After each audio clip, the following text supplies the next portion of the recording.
Good morning. Today's presentation is on the desert ecosystems. We'll be discussing about the characteristic features of the desert ecosystem, which are as follows. Normally, any desert has a very high light intensity, high temperature.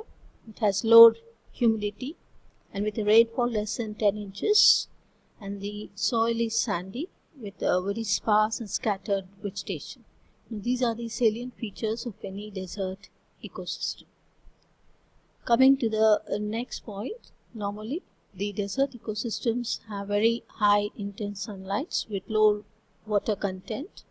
The flora and fauna are very poorly developed and scarce, and the organisms living there are adapted to the acidic conditions, and because of the high adverse conditions, it is scarcely populated. Next.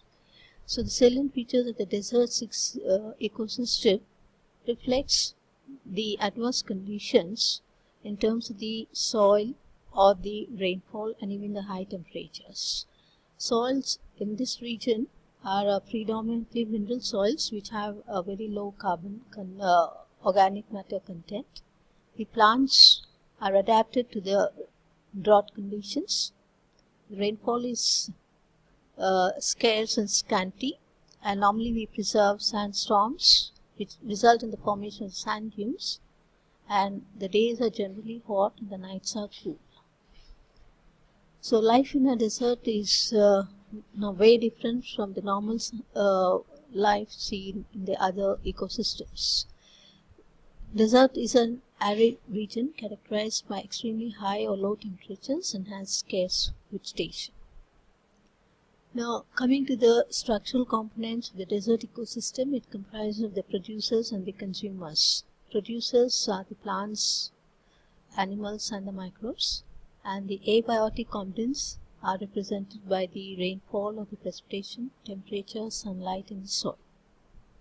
Now, these are the few of the living or the biotic components of the desert.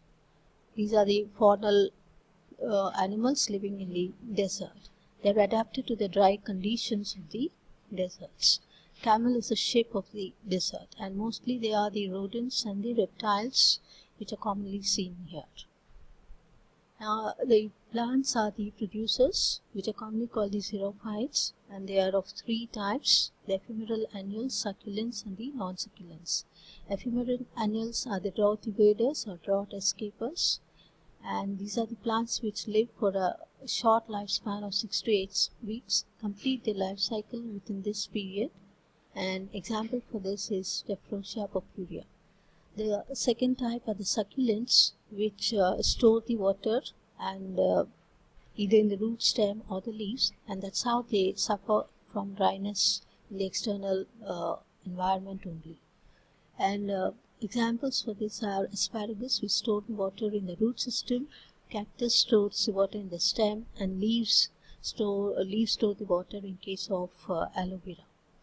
And the third example are the non-succulents, which are the true xerophytes or the drought-resistant plants, and these are the plants which actually tolerate the dry conditions from the external and internal environment.